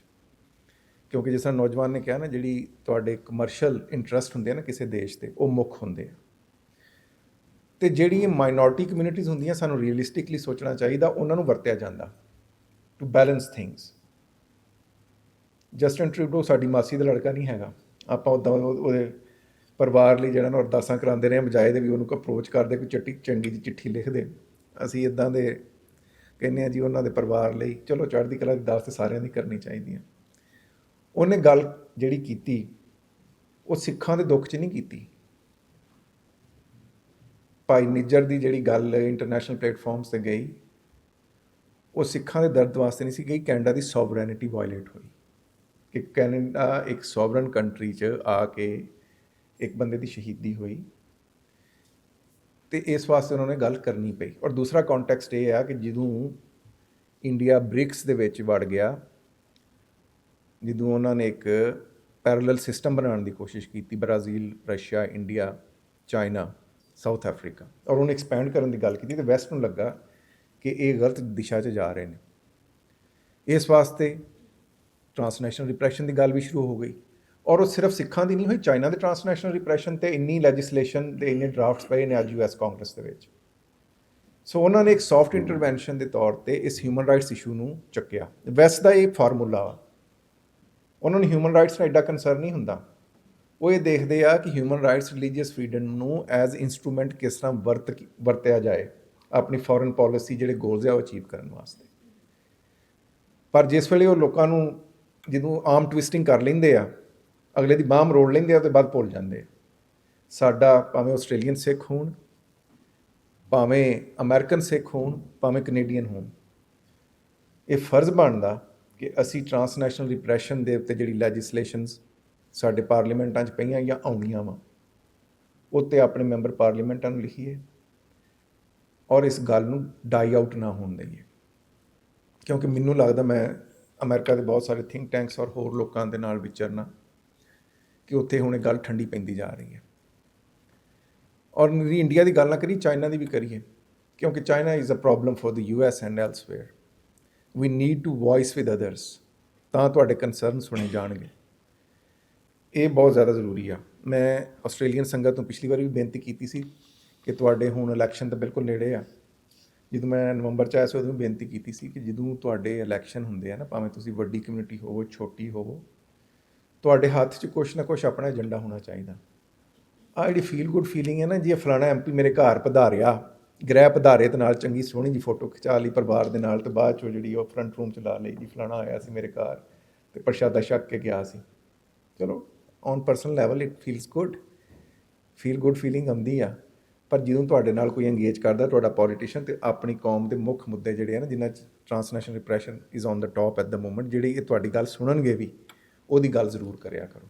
ਹਜੇ ਵੀ ਇਲੈਕਸ਼ਨਾਂ 'ਚ ਕੁਛ ਦਿਨ ਹੈਗੇ ਆ, ਜਾਂ ਉਹਦੇ ਬਾਅਦ ਵੀ ਆਪਣੇ ਜਿਨ੍ਹਾਂ ਲੋਕਾਂ ਨੂੰ ਤੁਸੀਂ ਇਲੈਕਟ ਕਰਨਾ ਵਾ ਉਹਨਾਂ ਦੇ ਅੱਗੇ ਆਪਣਾ ਕੌਮ ਦਾ ਏਜੰਡਾ ਰੱਖੋ। ਇਹ ਜਿਹੜੇ ਹੱਥ ਵੱਢ ਕੇ ਫੜਾ ਦੇਣੇ ਆ ਨਾ ਵੀ ਅਸੀਂ ਐਸੀ ਪਾਰਟੀ ਨੂੰ ਵੋਟ ਦੇਣਾ, ਇਹ ਕੰਮ ਹੀ ਛੱਡੋ। ਜਿਸ ਤਰ੍ਹਾਂ ਨੌਜਵਾਨ ਨੇ ਪਹਿਲਾਂ ਗੱਲ ਕੀਤੀ ਆ ਇੱਕ ਹੋਰ ਧਾਰਮਿਕ ਕਮਿਊਨਿਟੀ ਦੀ, ਉਹਨਾਂ ਨੇ ਹਰ ਪਾਰਟੀ 'ਚ ਆਪਣੇ ਬੰਦੇ ਰੱਖੇ ਹੋਏ ਆ। ਦੇ never put all eggs in one basket. ਉਹ ਹਰ ਮੁਲਕ 'ਚ, ਹਰ ਦੇਸ਼ 'ਚ ਹਰ ਪਾਰਟੀ ਨੂੰ ਸਪੋਰਟ ਕਰਦੇ ਆ, ਉਹਦਾ ਫੰਡ ਰੇਜ਼ਿੰਗ ਕਰਦੇ ਆ, ਅਤੇ ਜਿਹੜਾ ਵੀ ਸਰਕਾਰ 'ਚ ਆਉਂਦਾ ਵਾ ਉਹਦੇ ਵਿੱਚ ਉਹਨਾਂ ਦੀ ਰਿਪਰੈਜ਼ੈਂਟੇਸ਼ਨ ਹੁੰਦੀ ਹੈ। ਇਹਦੇ ਬਾਰੇ ਸਾਨੂੰ ਸੋਚਣਾ ਚਾਹੀਦਾ। ਜਿਹੜਾ ਇਹੀ ਗੱਲ ਨੂੰ ਥੋੜ੍ਹਾ ਜਿਹਾ ਮੈਂ ਅੱਗੇ ਵਧਾਵਾਂ, ਵੈਸਟ ਦੇ ਵਿੱਚ ਸਰਵਾਈਵ ਕਰਨਾ ਜਾਂ ਇੱਜ਼ਤ ਮਾਣ ਨਾਲ ਇੱਥੇ ਰਹਿਣਾ, ਤੇ ਸਮਝਣਾ ਸਿੱਖਾਂ ਨੇ ਕਿ ਅਸਾਂ ਆਪਣੇ ਮਸਲਿਆਂ ਦਾ ਹੱਲ ਲੈਣਾ, ਅਤੇ ਉਹਦਾ ਸਭ ਤੋਂ ਵਧੀਆ ਤਰੀਕਾ ਵੀ ਤੁਸੀਂ ਇੱਥੇ ਪੀਸਫੁਲ ਲੌਬਿੰਗ ਕਰੋ ਆਪਣੇ ਇਸ਼ੂਜ਼ ਦੇ ਉੱਤੇ। ਪਰ ਉਹਦੇ 'ਚ ਕਿਉਂਕਿ ਅਸੀਂ ਕਈ ਸਾਲਾਂ ਤੋਂ ਇਹ ਕੰਮ ਕਰਦੇ ਆਏ ਹਾਂ, ਸਾਨੂੰ ਆਪਣੀ ਅਪਰੋਚ ਬਦਲਣੀ ਪੈਣੀ। ਸਾਨੂੰ ਬਹੁਤ ਕਾਹਲ ਹੁੰਦੀ ਆ ਜੀ, ਅੱਜ ਅਸੀਂ MP ਨੂੰ ਮਿਲਾਂਗੇ, ਕੱਲ੍ਹ ਸਾਡਾ ਮਸਲਾ ਹੱਲ ਹੋ ਜਾਏਗਾ। It take years, it take generation, and sometime nothing comes out of it. ਜਿਹੜਾ ਲੌਬਿੰਗ ਦਾ ਕੰਮ ਹੈ, ਇੱਦਾਂ ਨਹੀਂ ਹੈਗਾ ਵੀ ਅੱਜ ਅਸੀਂ ਜਿਹੜਾ ਵਾ ਤੋਰੀਆਂ ਬੀਜੀਆਂ ਵਾ, ਕੱਲ੍ਹ ਨੂੰ ਉੱਗ ਜਾਣੀਆਂ, ਪਰਸੋਂ ਅਸਾਂ ਵੱਢ ਕੇ ਪਕਾ ਕੇ ਖਾ ਲੈਣੀਆਂ, ਇੱਦਾਂ ਨਹੀਂ ਹੁੰਦਾ। ਇਹ 'ਚ ਕਈ ਸਾਲ ਲੱਗਦੇ ਆ, ਕਈ ਜਨਰੇਸ਼ਨਸ ਲੱਗਦੀਆਂ, ਬੇਸ਼ੁਮਾਰ ਰਿਸੋਰਸਿਸ ਲੱਗਦੇ, ਅਤੇ ਬਾਅਦ 'ਚ ਨਤੀਜਾ ਕੱਖ ਵੀ ਨਹੀਂ ਨਿਕਲਦਾ ਕਈ ਵਾਰੀ। But you have to keep on doing this, ਕਿਉਂਕਿ ਇਹਦੇ ਬਗੈਰ ਕੋਈ ਹੱਲ ਨਹੀਂ ਹੈਗਾ। ਕੋਈ ਕੁੰਡਾ ਖੋਲ੍ਹੇ ਨਾ ਖੋਲ੍ਹੇ, ਤੁਹਾਨੂੰ ਬੂਹਾ ਖੜਕਾਉਂਦਿਆਂ ਰਹਿਣਾ ਚਾਹੀਦਾ। ਆਪਾਂ ਕਈ ਵਾਰੀ ਨਾ ਕਹਿੰਦੇ ਹਾਂ ਫਲਾਣੇ ਕੋਲ ਗਏ ਜੀ ਕੀ ਹੋਇਆ। ਜਿਹੜਾ ਪੋਲੀਟੀਸ਼ੀਅਨ ਹੈ ਨਾ, ਉਹਨੇ ਆਪਣੇ ਮੁਲਕ ਦੀ ਫੋਰਨ ਪੋਲਿਸੀ ਦੇਖਣੀ ਆ, ਉਹਨੇ ਆਪਣੇ ਕੌਂਸਟੀਟੂਐਂਟਸ ਦਾ ਇੰਟਰਸਟ ਦੇਖਣਾ ਵਾ, ਉਹਨੇ ਬੇਸ਼ੁਮਾਰ ਚੀਜ਼ਾਂ ਦੇਖਣੀਆਂ। ਜਿਸ ਕੌਂਸਟੀਟੂਐਂਸੀ 'ਚ ਕੋਈ 100 ਸਿੱਖ ਵਸਦਾ, ਉੱਥੇ ਹੋ ਸਕਦਾ 500 ਕਿਸੇ ਹੋਰ ਕਮਿਊਨਿਟੀ ਦਾ ਵਸਦਾ ਹੋਵੇ, ਤੁਹਾਡੀ ਵਿਰੋਧੀ ਕਮਿਊਨਿਟੀ ਦਾ। ਉਹਨੇ ਪੋਲੀਟੀਸ਼ੀਅਨ ਨੇ ਉਹਦੇ ਕੋਲ ਵੀ ਚੈੱਕ ਲੈਣਾ ਵਾ, ਉਹਦੇ ਕੋਲ ਵੋਟ ਵੀ ਲੈਣਾ ਵਾ, ਅਤੇ ਉਹਨੇ ਹਰ ਸ਼ੈ ਬੈਲੈਂਸ ਕਰਨੀ ਹੁੰਦੀ ਹੈ। ਪਰ ਤੁਹਾਡਾ ਰੋਲ ਇਹ ਹੈ ਵੀ ਕੁਛ ਨਿਕਲੇ ਨਾ ਨਿਕਲੇ, ਤੁਸੀਂ ਇਹ ਬੂਹੇ ਖੜਕਾਉਂਦੇ ਰਹੋ, ਆਪਣੇ ਪੋਲੀਟੀਸ਼ੀਅਨਸ ਨੂੰ ਇਨਫੋਰਮ ਕਰਦੇ ਰਹੋ। ਹੁਣ TNR ਦਾ ਹੋਇਆ ਨਾ, ਕਈ ਵਾਰੀ ਬਹੁਤ ਸਾਰੀਆਂ ਚੀਜ਼ਾਂ ਕਹਿਣ ਨੂੰ ਤਾਂ ਦਿਲ ਨਹੀਂ ਕਰਦਾ, ਪਰ ਮਿਸਾਲਾਂ ਕਈ ਵਾਰੀ ਦੇਣੀਆਂ ਪੈਂਦੀਆਂ। ਬਹੁਤ ਸਾਰੇ ਲੋਕਾਂ ਨੇ ਆਪਣੀ ਕਮਿਊਨਿਟੀ ਦੇ ਬਜਾਏ ਦੇ ਵੀ ਕਮਿਊਨਿਟੀ ਦੀ ਗੱਲ ਕਰਦੇ, ਕਿਉਂਕਿ ਅਮਰੀਕਾ 'ਚ ਮੈਂ ਕਾਫੀ ਲੈਜਿਸਲੇਸ਼ਨ 'ਚ ਵੀ ਜਿਹੜੇ ਲੋਕ ਉੱਥੇ ਦੇ ਜਿਹੜੇ ਕਾਂਗਰਸਮੈਨ ਜਾਂ ਸੈਨੇਟਰਸ ਆ, ਅਮਰੀਕਾ ਦਾ ਇੱਕ ਬਹੁਤ ਵੱਡਾ ਥਿੰਕ ਟੈਂਕ ਆ ਫਰੀडम ਹਾਊਸ, ਉਹਨਾਂ ਦੇ ਜਿਹੜਾ ਐਕਸਪਰਟ ਪੈਨਲ ਹੈ ਉੱਤੇ ਮੈਂ ਹੈਗਾ। ਥਰੂ ਦੈਮ ਮੈਂ ਬਹੁਤ ਸਾਰੇ ਸੈਨੇਟਰਸ ਕਾਂਗਰਸਮੈਨ ਜਿਹੜੇ ਕਾਨੂੰਨ ਸਾਜ਼ੀ ਕਰਦੇ ਆ ਉੱਥੇ ਆਉਂਦੇ ਵੀ ਆ, ਪ੍ਰੈਜੈਂਟੇਸ਼ਨ ਵੀ ਦਿੰਦੇ ਆ, ਡਿਪਾਰਟਮੈਂਟ ਆਫ ਜਸਟਿਸ ਵਾਲੇ ਵੀ ਆਏ ਹੁੰਦੇ ਆ, ਹੋਰ ਲੋਕ ਵੀ ਆਉਂਦੇ ਆ, ਸਟੇਟ ਡਿਪਾਰਟਮੈਂਟ ਵਾਲੇ ਵੀ ਆਉਂਦੇ ਆ ਹਰ ਮੀਟਿੰਗ 'ਚ। ਉਹਨਾਂ ਨਾਲ ਕੰਮ ਕਰਨ ਦਾ ਬਹੁਤ ਮੌਕਾ ਮਿਲਿਆ। ਅਤੇ ਕੁਛ ਜਰਨਲਿਸਟ ਜਿਹੜੇ ਰਿਪੋਰਟਿੰਗ ਕਰਦੇ ਰਹੇ ਇਹਨਾਂ ਸਿੱਖ ਇਸ਼ੂਜ਼ ਦੇ ਉੱਤੇ TNR ਦੇ, ਉਹਨਾਂ ਨਾਲ ਮੈਂ ਕੰਸਿਸਟੈਂਟਲੀ ਸੰਪਰਕ 'ਚ ਰਿਹਾ ਵਾਂ ਹੁਣ ਤੱਕ। ਜਦੋਂ ਉਹਨਾਂ ਕਈ ਬੰਦਿਆਂ ਦੀ ਫੀਡਬੈਕ ਦੇਖੀ ਦੀ ਆ ਜਾਂ ਆਪਣੇ ਬੰਦਿਆਂ ਦਾ ਬਿਹੇਵੀਅਰ ਦੇਖੀ ਦਾ ਨਾ, ਬੜਾ ਦੁੱਖ ਹੁੰਦਾ।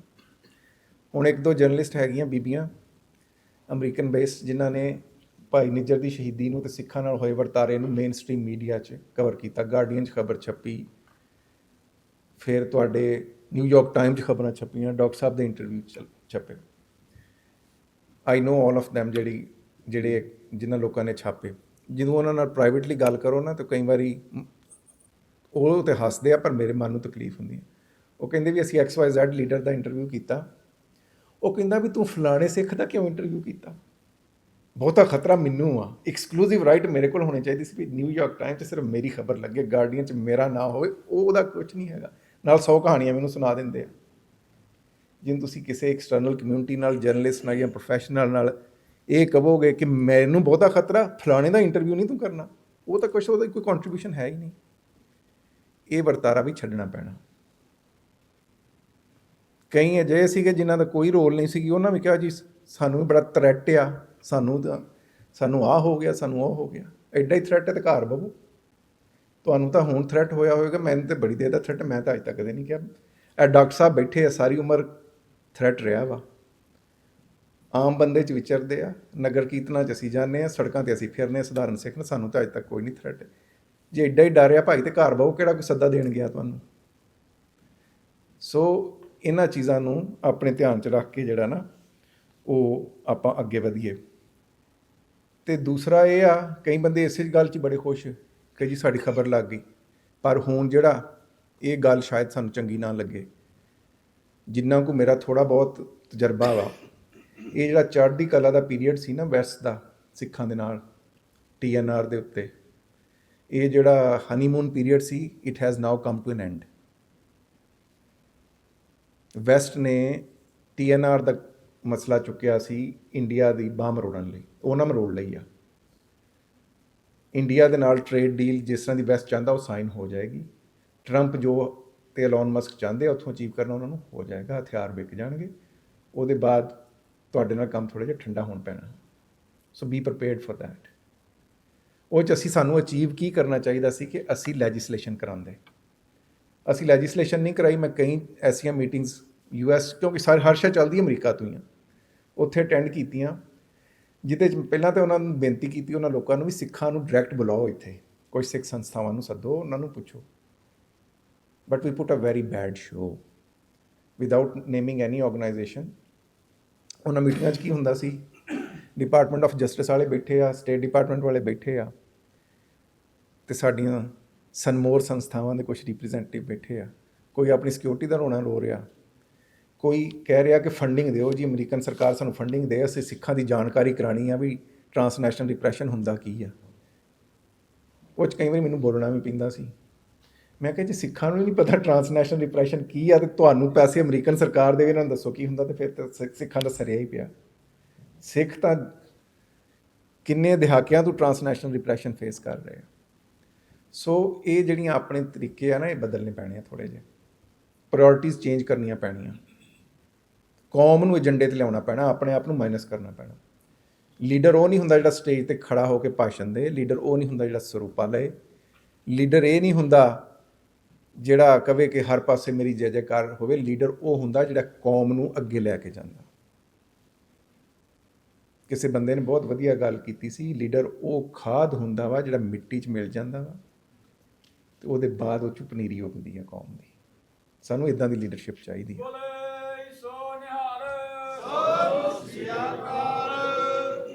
ਦੂਸਰਾ ਸਾਡਾ ਜਿਹੜਾ ਵੈਸਟ ਰਹਿਣ ਦਾ ਤਰੀਕਾ ਆ, ਟਾਈਮ ਕਿੰਨਾ ਰਹਿ ਗਿਆ ਇਹ ਨਾ ਹੋਵੇ ਹੁਣ ਥੋੜ੍ਹੀ ਦੇਰ ਨੂੰ ਸਲਿੱਪ ਆ ਜਾਏ। ਦੂਜਾ ਜਿਹੜਾ ਸਾਡਾ ਵੈਸਟ ਰਹਿਣ ਦਾ ਤਰੀਕਾ ਹੈ ਨਾ, ਉਹ ਇਹ ਆ ਕਿ ਅਸੀਂ ਹਮੇਸ਼ਾ ਰਿਐਕਸ਼ਨਰੀ ਰਹੇ ਆ ਇਨ ਦਾ ਪਾਸਟ। ਵੀ ਕੁਛ ਹੋ ਗਿਆ ਤਾਂ ਅਸੀਂ ਲਾਲਾ ਲਾਲਾ ਕਰ ਦਿੱਤੀ। ਫੋਰਸਾਈਟਡਨੈਸ ਨਹੀਂ ਦਿਖਾਉਂਦੇ ਵੀ ਸੋਚੀਏ ਕੀ ਹੋ ਸਕਦਾ। ਅੱਜ ਜੇ ਮੁਸਲਮਾਨਾਂ ਦੇ ਉੱਤੇ ਔਕਾਫ ਬਿੱਲ ਆਇਆ ਤੇ ਉਹਨਾਂ ਦੀ ਪ੍ਰੋਪਰਟੀਜ਼ ਤੇ ਗੱਲ ਹੋ ਰਹੀ ਹੈ ਨਾ, ਕੱਲ੍ਹ ਤੁਹਾਡੀ ਵਾਰੀ ਆਉਣੀ ਆ, ਉਹ 'ਤੇ ਕੋਈ ਬੰਦਾ ਸੋਚ ਨਹੀਂ ਰਿਹਾ। ਇੱਕ ਹਾਲ ਦੀ ਘੜੀ ਦੀ ਮਿਸਾਲ ਹੈ, ਹੋਰ ਵੀ ਬਹੁਤ ਸਾਰੀਆਂ ਮਿਸਾਲਾਂ ਹੈਗੀਆਂ। So we need to be proactive, reactionary ਨਹੀਂ ਹੋਣਾ, ਪ੍ਰੋਐਕਟਿਵ ਹੋਣਾ। ਆਉਣ ਵਾਲੀ ਚੀਜ਼ਾਂ ਫੋਰਕਾਸਟ ਕਰਨੀਆਂ ਔਰ ਦੇਖਣਾ ਕਿ ਗੱਲ ਕਿੱਧਰ ਨੂੰ ਜਾ ਰਹੀ ਹੈ, ਉਹਦੀ ਤਿਆਰੀ ਪਹਿਲਾਂ ਕਰਕੇ ਰੱਖਣੀ। ਇਹ ਨਹੀਂ ਸਿਰ 'ਤੇ ਜਿਸ ਵੇਲੇ ਬਲ ਪਵੇ ਫਿਰ ਨੱਸਣ ਲੱਗ ਪਓ, ਘਰ ਅੱਗ ਲੱਗ ਜਾਏ ਫਿਰ ਪਵੋ ਜੀ ਇੱਧਰ ਨੱਸੋ ਉੱਧਰ ਨੱਸੋ, ਅੱਗ ਬੁਝਾਓ। ਪਹਿਲਾਂ ਹੀ ਸੋਚ ਲਓ ਕਾਰ 'ਚ ਫਾਇਰ ਐਕਸਟਿੰਗੁਇਸ਼ਰ ਤਾਂ ਰੱਖ ਲਈ, ਅੱਗ ਲੱਗ ਸਕਦੀ ਹੈ। ਇਹ ਇੱਥੇ ਹੈਲਥ ਐਂਡ ਸੇਫਟੀ ਮੇਜਰਸ ਹੈਗੇ ਨੇ, ਥਾਂ ਥਾਂ ਫਾਇਰ ਐਕਸਟਿੰਗੁਇਸ਼ਰਸ, ਉਹ ਫਾਇਰ ਐਗਜ਼ਿਟ ਸਾਰਾ ਕੁਝ ਬਣਿਆ। ਇੱਥੇ ਇਹ ਤਾਂ ਨਹੀਂ ਇੱਥੇ ਅੱਗ ਲੱਗ ਜਾਣੀ ਹੈ, ਪਰ ਉਹਨਾਂ ਕਿਹਾ ਜੇ ਲੱਗ ਜਾਏ ਤਾਂ ਉਹਦਾ ਪ੍ਰਬੰਧ ਪਹਿਲਾਂ ਕਰਕੇ ਰੱਖੋ। ਸੋ ਸਾਨੂੰ ਵੀ ਇਹ ਪ੍ਰਬੰਧ ਕਰਨੇ ਪੈਣੇ ਆ। ਦੂਸਰਾ, ਜਿੰਨੀ ਵੀ ਇੰਟਰਨੈਸ਼ਨਲ ਲੌਬਿੰਗ ਹੁੰਦੀ ਆ ਜਾਂ ਜਿਹੜੀਆਂ ਕੌਮਾਂ ਕੋਈ ਪ੍ਰਾਪਤੀ ਕਰਦੀਆਂ, ਉਹ ਢੋਲ ਘੱਟ ਜਾਂਦੀਆਂ। ਉਹਦੀ ਲੀਡਰਸ਼ਿਪ ਚੁੱਪ ਕਰਕੇ ਮੂੰਹ 'ਤੇ ਜ਼ਿਪ ਲਾ ਕੇ ਬੈਠੀ ਰਹਿੰਦੀ ਆ, ਕਿਉਂਕਿ ਜਿਹੜੀ ਵੀ ਚੀਜ਼ ਪ੍ਰਾਪਤ ਹੁੰਦੀ ਆ, ਜਿਸ ਲੈਵਲ 'ਤੇ ਤੁਸੀਂ ਇੰਗੇਜ ਕਰਦੇ ਹੋ, ਸਾਰੀ ਬੈਕਡੋਰ ਚੈਨਲ ਰਾਹੀਂ ਹੁੰਦੀ ਆ। ਉਹ ਇੰਗੇਜਮੈਂਟਸ ਜਿਹੜੀਆਂ ਹੁੰਦੀਆਂ, ਨਾ ਤੁਸੀਂ ਕਿਸੇ ਨੂੰ ਦੱਸ ਸਕਦੇ ਹੋ, ਨਾ ਰਿਪੋਰਟ ਕਰ ਸਕਦੇ ਹੋ। ਅਸੀਂ ਤਾਂ ਦੋ ਪੈਰ ਟੁਰ ਕੇ ਕਿਤੇ ਚਲੇ ਜਾਈਏ ਤੇ ਸਾਡਾ ਹੁੰਦਾ ਜੀ ਫਟਾਫਟ ਜਿਹੜੀ ਹੈ ਸੈਲਫੀ ਲੈ ਕੇ ਫੋਟੋ ਪਾਓ ਵੀ ਅਸੀਂ ਆਹ ਕਰ ਦਿੱਤਾ। ਅਸੀਂ ਜੇ ਕੋਈ ਸਟ੍ਰੈਟਜੀ ਬਣਾਉਂਦੇ ਹਾਂ ਜਾਂ ਕੋਈ ਛੋਟਾ ਮੋਟਾ ਕੰਮ ਕਰੀ, ਸਾਡਾ ਹੁੰਦਾ ਵੀ ਕੰਮ ਹੋਵੇ ਨਾ ਹੋਵੇ, ਗੱਲ ਸਿਰੇ ਚੜ੍ਹੇ ਨਾ ਚੜ੍ਹੇ, ਰੌਲਾ ਬਹੁਤਾ ਪਾ ਲਓ ਤਾਂ ਕਿ ਜਿਹੜਾ ਤੁਹਾਡਾ ਓਪੋਨੈਂਟ ਆ, ਤੁਹਾਡਾ ਦੁਸ਼ਮਣ ਹੈ, ਉਹ ਪਹਿਲਾਂ ਹੀ ਅਲਰਟ ਹੋ ਜਾਏ। ਸੋ ਇਹ ਜਿਹੜਾ ਢੋਲ ਵਜਾਉਣਾ ਵਾ ਨਾ, ਉਦੋਂ ਜ਼ਰੂਰ ਵਜਾਓ ਜਦੋਂ ਕੁਛ ਪ੍ਰਾਪਤੀ ਹੋ ਜਾਏ। ਓਨੀ ਦੇਰ ਇਹਨੂੰ ਖਾਮੋਸ਼ੀ ਦੇ ਨਾਲ, ਆਰਾਮ ਦੇ ਨਾਲ, ਜਿੱਥੇ ਮੈਟਰ ਕਰਦਾ ਉੱਥੇ ਰੌਲਾ ਪਾਓ। ਸੁਣਿਆਂ ਨੂੰ ਸੁਣਾਉਣਾ ਤੇ ਰੱਜਿਆਂ ਨੂੰ ਰਜਾਉਣਾ ਅੱਜ ਸਿੱਖਾਂ ਦੀ ਰੀਤ ਬਣਦੀ ਜਾ ਰਹੀ ਹੈ। You should speak where it matters, you should approach those who can resolve this.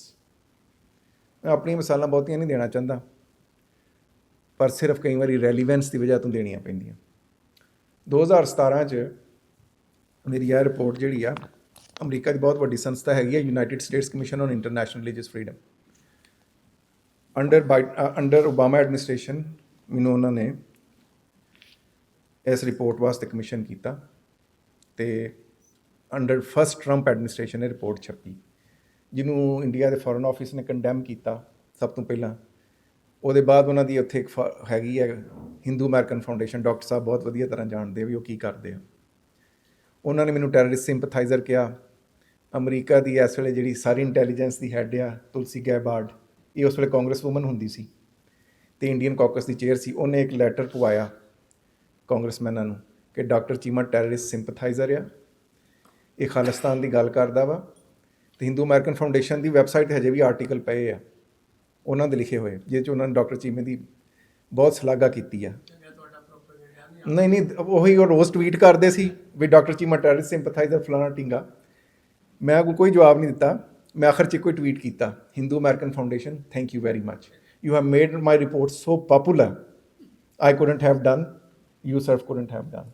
ਮੈਂ ਰੌਲਾ ਨਹੀਂ ਪਾਇਆ, ਨਾ ਹੀ ਮੈਂ ਚੈਨਲਾਂ ਚੜ੍ਹ ਗਿਆ ਜੀ ਆਹ ਦੇਖੋ ਜੀ ਮੇਰੇ ਨਾਲ ਕੀ ਹੋ ਰਿਹਾ, ਮੇਰੀ ਜਾਨ ਨੂੰ ਖਤਰਾ ਜੀ, ਕਾਂਗਰਸ ਵੂਮਨ ਜਿਹੜੀ ਆ ਉਹਨੇ ਇਨਕੁਆਇਰੀ ਪਾ ਦਿੱਤੀ ਆ ਜੀ ਫਲਾਣ। ਮੈਂ ਉਹਨਾਂ ਲੋਕਾਂ ਨਾਲ ਗੱਲ ਕੀਤੀ ਵੇਅਰ ਇਟ ਮੈਟਰਸ। ਮੈਂ ਸੰਗਤ 'ਚ ਵੀ ਇਹ ਗੱਲ ਕਦੇ ਨਹੀਂ ਕੀਤੀ, ਮੈਂ ਰੌਲਾ ਵੀ ਨਹੀਂ ਪਾਇਆ। ਮੈਂ ਨਾ ਹੀ ਟੀਵੀਆਂ 'ਤੇ ਗਿਆ ਵਾਂ, ਨਾ ਹੀ ਮੈਂ ਅੱਜ ਤੱਕ ਆਪਣਾ ਕੋਈ ਯੂਟਿਊਬ ਚੈਨਲ ਵੀ ਨਹੀਂ ਬਣਾਇਆ, ਨਾ ਹੀ ਕਦੇ ਫੇਸਬੁੱਕ 'ਤੇ ਇੱਦਾਂ ਦਾ ਕੰਟੈਂਟ ਪਾਇਆ। ਮੈਂ ਉਹਨਾਂ ਲੋਕਾਂ ਦਾ ਸਹਿਯੋਗ ਲਿਆ ਜਿਹੜੇ ਮੈਟਰ ਕਰਦੇ ਸੀ। ਮੇਰੇ ਨਾਲ ਦੇ ਹੋਰ ਵੀ ਐਕਡੈਮਿਕਸ ਸੀਗੇ ਅਮਰੀਕਾ 'ਚ ਯੂਨੀਵਰਸਿਟੀਆਂ, ਜਿਨ੍ਹਾਂ ਨੂੰ RSS ਤੰਗ ਕਰਦੀ ਸੀ। ਉਹਨਾਂ ਦੇ ਨਾਲ ਰਲ ਕੇ ਅਸਾਂ ਸਟੇਟ ਡਿਪਾਰਟਮੈਂਟ ਨੂੰ ਅਪਰੋਚ ਕੀਤਾ ਕਿ ਹਿੰਦੂ ਅਮਰੀਕਨ ਫਾਊਂਡੇਸ਼ਨ ਹੈ ਕੀ ਆ, ਇਹ ਕਿੱਥੋਂ ਫੰਡਿੰਗ ਆਉਂਦੀ ਹੈ, ਕਰਦੇ ਕੀ ਆ। ਉਹਦਾ ਨਤੀਜਾ ਇਹ ਹੋਇਆ ਇਹ ਚੀਜ਼ਾਂ ਜਿਹੜੀਆਂ ਪਬਲਿਕ ਡੋਮੇਨ 'ਚ ਆ, ਗੂਗਲ ਕਰਕੇ ਦੇਖ ਲਿਓ। 4 ਜੂਨ 2018, ਇਹ ਦਿਨ ਮੈਂ ਨਹੀਂ ਸੀ ਚੁਣਿਆ ਵੈਸੇ, ਪਰ ਮੈਨੂੰ ਖੁਸ਼ੀ ਬੜੀ ਹੋਈ। 4 ਜੂਨ 2018 ਨੂੰ US ਸਟੇਟ ਡਿਪਾਰਟਮੈਂਟ ਨੇ ਵਿਸ਼ਵਾ ਹਿੰਦੂ ਪਰਿਸ਼ਦ ਨੂੰ ਮਿਲੀਟੈਂਟ ਟੈਰਰਿਸਟ ਆਰਗੇਨਾਈਜੇਸ਼ਨ ਐਲਾਨਿਆ। ਕਿਉਂਕਿ ਜਿਹੜੇ ਲੋਕ ਸਾਡੇ ਨਾਲ ਟੁਰੇ ਸੀ, ਅਸਾਂ ਇਹ ਨਹੀਂ ਕੀਤਾ ਵੀ ਲਾਲਾ ਹਾਂ ਜੀ ਆਹ ਹੋ ਗਿਆ ਜੀ, ਉਹ ਹੋ ਗਿਆ ਜੀ। We approach the right people, we did the research, we give the substantial evidence ਕਿ ਇਹ ਜਿਹੜਾ ਨੈਕਸਸ ਆ ਹਿੰਦੂ ਤਵੀ ਆਰਗੇਨਾਈਜੇਸ਼ਨਸ ਦਾ, ਇਹ ਕਰਦਾ ਕੀ ਆ। ਸੋ ਦੇਅਰਫੋਰ ਰੌਲਾ ਪਾਉਣ ਦੀ ਬਜਾਏ approach the right level, right people and get some substantial results. ਉਹਦੇ ਬਗੈਰ ਗੁਜ਼ਾਰਾ ਨਹੀਂ। ਚਿੱਟ ਆ ਗਈ, ਕਹਿੰਦੇ 2 ਮਿੰਟ ਆ। ਗੱਲਾਂ ਤਾਂ ਬਹੁਤ ਸਾਰੀਆਂ, ਪਰ ਇਹ ਆ ਵੀ ਤੁਸੀਂ ਜਿਹੜੀ ਹਾਲ ਦੀ ਘੜੀ 'ਚ ਤਮਾਸ਼ਾ ਲੱਗਾ ਹੋਇਆ, ਹਿੰਦੁਸਤਾਨੀ ਸਰਕਾਰ ਇਲੈਕਸ਼ਨ ਪੋਲੀਟਿਕਸ ਵਾਸਤੇ ਫੇਰ ਤੋਂ ਉੱਥੇ ਟੈਰਰਿਜ਼ਮ ਦਾ ਰੌਲਾ ਪਾ ਰਹੀ ਆ। ਇਹੀ ਕੰਮ ਉਹਨਾਂ ਨੇ ਜਦੋਂ 2019 'ਚ ਇਲੈਕਸ਼ਨ ਸੀ ਉਦੋਂ ਕੀਤਾ ਸੀ, ਉਹ ਕੰਮ ਹੁਣ ਕਰ ਰਹੇ ਆ। ਉਹਦੇ 2-3 ਜਿਹੜੇ ਆ ਮੇਨ ਉਹ ਚੀਜ਼ਾਂ ਨਿਕਲਣਗੀਆਂ। ਪਹਿਲਾਂ ਤਾਂ ਇਹ ਨਿਕਲੇਗਾ ਵੀ ਅਮਰੀਕਾ ਜਿਹੜੀ ਉਹਨਾਂ ਦੇ ਨਾਲ ਕਰਨਾ ਚਾਹੁੰਦਾ ਵੈਪਨ ਦੀ ਡੀਲ, ਉਹ ਹੋ ਜਾਏਗੀ। ਤੁਸੀਂ ਐਡਾ ਵੱਡਾ ਐਕਸਚੈਕਰ 'ਚੋਂ ਪੈਸੇ ਕੱਢ ਕੇ ਡੀਲ ਕਰਨੀ, ਉਹਦਾ ਪਬਲਿਕ ਨੂੰ ਜਸਟੀਫਿਕੇਸ਼ਨ ਤਾਂ ਦੇਣੀ ਪਊਗੀ ਨਾ। ਫਿਰ ਬਿਹਾਰ ਦੇ ਇਲੈਕਸ਼ਨ ਆ ਰਹੇ ਆ, ਉਹ ਵੀ ਮਸਲਾ ਹੱਲ ਹੋ ਜਾਏਗਾ। ਵਕਫ ਵਾਲੇ ਜਿਹੜੇ ਆ, ਔਕਾਫ ਦੇ ਬਿੱਲ 'ਤੇ ਜਿਹੜਾ ਰੌਲਾ ਪਿਆ, ਮੁਸਲਮਾਨ ਡਰ ਜਾਣਗੇ, ਉਹ ਚੁੱਪ ਕਰ ਜਾਣਗੇ ਵੀ ਜੇ ਅਸੀਂ ਰੌਲਾ ਪਾਇਆ ਸਾਨੂੰ ਪਾਕਿਸਤਾਨ ਨਾਲ ਜੋੜਨਗੇ। ਹੁਣ ਸਟੇਟਮੈਂਟਾਂ ਆ ਰਹੀਆਂ RSS ਦੀਆਂ ਵੀ ਕੋਈ ਮੁਸਲਮਾਨ ਜੇ ਬਾਹਰ ਨਜ਼ਰ ਆਇਆ ਸੀ ਉਹਦੀ ਚੰਗੀ ਸੇਵਾ ਕਰਾਂਗੇ, ਹਿੰਦੁਸਤਾਨੀ ਜਿਹੜਾ ਮੁਸਲਮਾਨ ਹੈ। ਸੋ ਇਹ ਸਹਿਮ ਦੇ ਮਾਹੌਲ 'ਚ ਸਿੱਖਾਂ ਨੂੰ ਹੀ ਦਬਾਇਆ ਜਾਏਗਾ। ਉਹਦੇ ਲਈ ਸਾਨੂੰ ਅੱਜ ਤੋਂ ਤਿਆਰੀ ਕਰ ਲੈਣੀ ਚਾਹੀਦੀ ਹੈ, ਕਿਉਂਕਿ ਅਗਰ ਚੁੱਪ ਕਰਕੇ ਤੁਹਾਨੂੰ ਪਾਕਿਸਤਾਨ ਨਾਲ ਜੋੜ ਦਿੰਦੇ। ਹਾਲਾਂਕਿ ਪਾਕਿਸਤਾਨ ਦਾ ਕਦੇ ਵੀ, ਡਾਕਟਰ ਸਾਹਿਬ ਨੂੰ ਗੱਲ ਮਾੜੀ ਲੱਗਣੀ ਆ, ਖਾਲਿਸਤਾਨ ਪਾਕਿਸਤਾਨ ਨਾ ਤਾਂ ਕਦੇ ਖਾਲਿਸਤਾਨ ਚਾਹੁੰਦਾ ਸੀ ਅਤੇ ਨਾ ਹੀ ਉਹਨੇ ਕਦੇ ਪਾਕਿਸਤਾਨ ਦੀ ਸਪੋਰਟ ਕੀਤੀ, ਜਿੰਨਾ ਕੁ ਮੈਂ ਜਾਣਦਾ। ਪਰ ਸਿੱਖਾਂ ਨੂੰ ਪਾਕਿਸਤਾਨ ਨਾਲ ਜੋੜਨਾ ਬੜਾ ਸੌਖਾ ਵਾ। ਸੋ ਇਸ ਵਾਸਤੇ ਸਾਨੂੰ ਇਹ ਜਿਹੜੀ, ਹਾਂ ਇੱਕ ਗੱਲ ਮਿੰਟ ਹੁਣ ਪਤਾ ਨਹੀਂ ਇੱਕ ਹੀ ਰਹਿ ਗਿਆ ਹੋਣਾ ਲਾਸਟਲੀ, ਬਾਕੀ ਆਪਾਂ ਬਾਅਦ 'ਚ ਵਿਚਾਰਾਂ ਕਰਾਂਗੇ। ਇੱਕ ਚੀਜ਼ ਆ ਵੀ ਜਿਹੜਾ ਆਪਾਂ ਨੂੰ ਇਹ ਹੈਗਾ ਨਾ, ਪੰਜਾਬੀ ਸਭ ਸਾਡੇ ਸੁਭਾਅ ਦਾ ਹਿੱਸਾ ਗੁਰੂ ਦਾ ਪਿਆਰ ਆ, ਵੀ ਗੁਰੂ ਦੇ ਸਿੱਖ ਜਿਹੜੇ ਆ ਹਰੇਕ ਨੂੰ ਪਿਆਰ ਦਿੰਦੇ ਆ। ਤੁਸੀਂ ਐਜ਼ ਏ ਇੰਡੀਵਿਜੂਅਲ ਪਿਆਰ ਦਿਓ, ਪਰ ਕੌਮ ਦੇ ਤੌਰ 'ਤੇ ਤੁਹਾਨੂੰ ਡਿਫਰੈਂਟਲੀ ਐਕਟ ਕਰਨਾ ਪੈਣਾ। ਜਿਹੜਾ ਤੁਹਾਨੂੰ ਛੇਤੀ ਲੋਕਾਂ ਦੇ ਨੂੰ ਦੇਖ ਕੇ ਰੋਣ ਵੀ ਆ ਜਾਂਦਾ, ਲੋਕਾਂ ਦੇ ਕੁੱਛੜ ਵੀ ਚੜ੍ਹ ਕੇ ਬਹਿ ਜਾਂਦੇ, ਜੱਫੇ ਵੀ ਮਾਰ ਲੈਂਦੇ ਆ ਨਾ, ਇੰਡੀਵਿਜੂਅਲ ਦੇ ਤੌਰ 'ਤੇ ਮਾਰਿਆ ਕਰੋ। But when you have to act as a community, as Sikh nation, you have to act differently. ਤੁਹਾਨੂੰ ਆਪਣੇ ਪਲੱਸ ਮਾਈਨਸ ਦੇਖਣੇ ਚਾਹੀਦੇ ਆ। ਕੋਈ ਕਿਸੇ ਦਾ ਭਾਈ ਨਹੀਂ ਹੁੰਦਾ। ਭਾਈ ਬਣਨ ਦੀ ਬਜਾਏ ਭਾਈ ਵਾਲੀ ਦਾ ਸੋਚੋ। ਇਹ ਜਿਹੜਾ ਨਾ ਫਲਾਣਾ ਸਾਡਾ ਭਾਈ, ਉਹ ਫਲਾਣਾ ਸਾਡਾ, ਮੈਂ ਉਹਦੇ, ਹਾਂ as an individual you can, but as a community you have to act very differently. ਬਾਕੀ ਸਾਰੇ ਮਸਲਿਆਂ ਦਾ ਇੱਕੋ ਹੀ ਹੱਲ ਆ। ਇਹ ਜਿਹੜਾ ਆਪਾਂ ਕਹਿੰਦੇ ਹਾਂ ਜੀ ਸਾਡੇ ਥਿੰਕ ਟੈਂਕ ਨਹੀਂ ਹੈਗੇ, ਸਾਡੀਆਂ ਆਰਗੇਨਾਈਜੇਸ਼ਨਸ ਨਹੀਂ ਹੈਗੀਆਂ, ਇਹ ਕਿਉਂ ਨਹੀਂ ਹੈਗੀਆਂ? ਇਸ ਵਾਸਤੇ ਕਿ ਸਾਡੇ ਕੋਲ ਉਹ ਸਟੇਟ ਨਹੀਂ ਜਿਹੜੀ ਇਹਨਾਂ ਸਟਰਕਚਰਸ ਨੂੰ ਸਪੋਰਟ ਕਰ ਸਕੇ। ਆਪਾਂ ਆਪਣੀ ਇੱਕ ਹੋਰ ਸਾਈਕੀ ਚੇਂਜ ਕਰੀਏ। ਆਪਣੀ ਨਿਖੇਧੀ ਕਰੀ ਜਾਂਦੇ ਹਾਂ। ਜਿਹੜੀਆਂ ਕੌਮਾਂ ਟਰੋਮੇ 'ਚ ਗੁਜ਼ਰਦੀਆਂ ਨਾ, ਉਹਨਾਂ ਦਾ ਫਿਰ ਇਹੀ ਹਾਲ ਹੁੰਦਾ। ਬੰਦਾ ਹੋਵੇ ਭਾਵੇਂ ਕੌਮ ਹੋਵੇ, ਟਰੋਮੇ 'ਚ ਗੁਜ਼ਰਨ ਦੇ ਬਾਅਦ ਜਾਂ ਤਾਂ ਬੰਦਾ ਬਹੁਤ ਰੈਜ਼ੀਲੀਐਂਟ ਹੋ ਜਾਂਦਾ, ਜਿਹੜੀ ਸਿੱਖਾਂ 'ਚ ਹੈ ਰੈਜ਼ੀਲੀਐਂਸ, ਪਰ ਉਹਦੇ ਨਾਲ ਨਾਲ ਕੁਛ ਪ੍ਰੋਬਲਮਸ ਵੀ ਆ ਗਈਆਂ। ਸੈਲਫ ਕੰਡੈਮੀਨੇਸ਼ਨ, ਜਿਨ੍ਹਾਂ ਲੋਕਾਂ ਨੇ ਸਾਈਕੋਲੋਜੀ ਪੜ੍ਹੀ ਆ, ਸੈਲਫ ਕੰਡੈਮ ਕਰਦੇ ਆ ਵੀ ਸੈਲਫ ਕੌਨਫੀਡੈਂਸ ਘੱਟ ਆ। ਆਪਣੇ ਉੱਤੇ ਮਾਣ ਕਰਨ ਦੀ ਜਿਹੜੀ ਹੁੰਦੀ ਹੈ ਨਾ ਸੋਚ, ਉਹ ਟਰੋਮਾਟਾਈਜ਼ ਬੰਦੇ ਦੇ ਉੱਤੇ ਵਿੱਚ ਨਹੀਂ ਰਹਿੰਦੀ। ਅਤੇ ਕੁਛ ਲੋਕਾਂ 'ਚ ਜਿਹੜਾ ਵਾ ਇੱਕ ਹੋਰ ਸਿੰਡਰੋਮ ਆ ਜਾਂਦਾ ਵਾ ਕਿ ਜਿਹੜਾ ਤੁਹਾਡਾ ਓਪਰੈਸਰ ਹੈ ਉਹਦੇ ਨਾਲ ਹੀ ਪਿਆਰ ਹੋ ਜਾਂਦਾ ਵਾ। ਸਿੱਖਾਂ 'ਚ ਇਹ ਸਾਰੇ ਸਿੰਪਟਮਸ ਹੈਗੇ ਆ ਪੋਸਟ ਟਰਾਮਾ ਦੇ। ਅਸੀਂ ਸੈਲਫ ਕੰਡੈਮ ਹੀ ਕਰੀ ਜਾਂਦੇ ਹਾਂ, ਵਿਕਟਮਹੁੱਡ 'ਚੋਂ ਨਿਕਲਣ ਨੂੰ ਤਿਆਰ ਨਹੀਂ। ਅਤੇ ਕਈ ਜਿਹੜੇ ਆ ਉਹ ਇਸ ਟਰਾਮੇ ਦਾ ਵੀ ਸ਼ਿਕਾਰ ਹੋ ਗਿਆ ਕਿ ਜਿਨ੍ਹਾਂ ਨੇ ਸਾਡਾ ਸਾਰਾ ਕੁਛ ਕੀਤਾ, ਸਾਨੂੰ ਅੱਜ ਉਹਨਾਂ ਦੇ ਨਾਲ, ਕਈ ਕਹਿੰਦੇ ਸਾਡੇ ਹਿੰਦੂ ਭਾਈ, ਅਸੀਂ ਭਾਰਤ ਮਾਤਾ, ਕਈ ਸਿੱਖ ਹੈਗੇ ਆ ਪੁਜਾਰੀ। ਸੋ ਇਹਨਾਂ ਚੀਜ਼ਾਂ ਨੂੰ, ਇਹਨਾਂ 'ਚ ਵੀ ਨਿਕਲਣਾ ਪੈਣਾ। ਸੋ ਸਾਰੇ ਮਸਲਿਆਂ ਦਾ, ਹਾਂ ਲਾਸਟਲੀ ਇਹ ਵੀ ਆ ਕਿ ਹਰ ਬੰਦੇ ਨੂੰ ਗੱਲ ਕਰਨ ਦਾ ਚਾਅ ਵਾ, ਅਤੇ ਹਰ ਬੰਦੇ ਨੂੰ ਹਰ ਗੱਲ ਸੁਣਨ ਦਾ ਅੱਜ ਕੱਲ੍ਹ ਚਾਅ ਹੋ ਗਿਆ, ਕਿਉਂਕਿ YouTube ਆ ਗਈ, Facebook ਆ ਗਈ। ਚਸਕੇ ਵਾਲੀ ਗੱਲ ਸੁਣ ਕੇ ਹਰ ਬੰਦਾ ਖੁਸ਼ ਹੁੰਦਾ। ਜੇ ਤੁਹਾਨੂੰ ਦਿਲ ਦੀ ਬਿਮਾਰੀ ਹੋਵੇ ਤੇ ਤੁਸੀਂ ਪਹਿਲਾਂ ਥੋੜ੍ਹਾ ਜਿਹਾ ਸੋਚਦੇ ਹੋ ਨਾ ਮੈਂ ਕਿਸੇ ਕਾਰਡੀਓਲੋਜਿਸਟ ਕੋਲ ਜਾਵਾਂ ਕਿ ਬੰਦਾ ਕੁਆਲੀਫਾਈਡ ਤਾਂ ਹੋਵੇ ਕਾਰਡੀਓਲੋਜਿਸਟ, ਇਹ ਨਾ ਹੋਵੇ ਮੇਰੀ ਦਿਲ ਦੀ ਬਿਮਾਰੀ ਹੋ ਮੇਰਾ ਕਿ ਪਿੱਤੇ ਦਾ ਆਪਰੇਸ਼ਨ ਕਰ ਦਿਓ, ਇੱਦਾਂ ਤਾਂ ਨਹੀਂ ਕਰੋਗੇ। ਹੱਡੀਆਂ 'ਚ ਪੀੜ ਹੋਵੇ ਤੇ ਤੁਸੀਂ ਆਰਥੋਪੈਡਿਕ ਕੋਲ ਜਾਂਦੇ ਹੋ, ਜਿਹੜਾ ਕੁਆਲੀਫਾਈਡ ਆਰਥੋਪੈਡਿਕ ਸਰਜਨ ਹੋਵੇ। ਇਹ ਤਾਂ ਨਹੀਂ ਕਰਦੇ ਵੀ ਤੁਸੀਂ ਕਿਸੇ ਕਸਾਈ ਕੋਲ ਟੁਰ ਜਾਓ ਕਿ ਭਾਈ ਤੂੰ ਮੇਰੀ ਹੱਡੀਆਂ ਜੋੜ ਦੇ, ਨਹੀਂ ਨਾ ਕਰਦੇ। ਇਸੇ ਤਰ੍ਹਾਂ ਜਿਹੜਾ ਤੁਹਾਡਾ ਦਿਮਾਗ ਹੈ ਨਾ, ਜਿਹੜਾ ਤੁਹਾਡਾ ਥਿੰਕਿੰਗ ਪ੍ਰੋਸੈਸ ਹੈ, ਇਹਦੇ ਵਾਸਤੇ ਵੀ ਤੁਹਾਨੂੰ ਉਹਨਾਂ ਲੋਕਾਂ ਨੂੰ ਸੁਣਨਾ ਚਾਹੀਦਾ ਜਿਹੜੇ ਕੁਆਲੀਫਾਈਡ ਆ ਇਹਨਾਂ ਚੀਜ਼ਾਂ 'ਤੇ ਗੱਲ ਕਰਨ ਲਈ। ਆਪਾਂ ਹਰ ਇੱਕ ਦੀ ਸੁਣੀ ਜਾਂਦੇ ਹਾਂ, ਦਿਮਾਗ ਨੂੰ ਗੰਦ ਨਾਲ ਭਰੀ ਜਾਂਦੇ ਹਾਂ। ਫਿਰ ਕਿੱਥੋਂ ਆਏ ਪਾਵਰ ਆਫ ਐਨਾਲਿਸਿਸ, ਫਿਰ ਕਿੱਥੋਂ ਆਏ ਕ੍ਰਿਟੀਕਲ ਥਿੰਕਿੰਗ, ਫਿਰ ਕਿੱਥੋਂ ਬਣਨ ਥਿੰਕ ਟੈਂਕ। ਜਿਹੜੀ ਡਿਸਇਨਫੋਰਮੇਸ਼ਨ ਮਿਸਇਨਫੋਰਮੇਸ਼ਨ ਆਉਂਦੀ ਹੈ ਉਹਨੂੰ ਬਗੈਰ ਵੈਰੀਫਾਈ ਕੀਤੇ ਅੱਗੇ ਤੋਂ ਅੱਗੇ ਫਾਰਵਰਡ ਕਰੀ ਜਾਂਦੇ ਆ ਔਰ ਖੁਸ਼ ਵੀ ਹੁੰਦੇ ਆ, ਔਰ ਆਪਣੀ ਹੀ ਕੌਮ ਦੇ ਬਾਰੇ। ਇਹ ਵਰਤਾਰਾ ਵੀ ਚੇਂਜ ਕਰਨਾ ਪੈਣਾ। ਔਰ ਲਾਸਟਲੀ ਇਹ ਸਾਰਾ ਕੁਝ ਉਦਣ ਹੀ ਹੋਏਗਾ ਜਿੱਦਣ ਸਾਡਾ ਕੌਮੀ ਕਾਰ ਖਾਲਿਸਤਾਨ ਵਜੂਦ 'ਚ ਆਏਗਾ।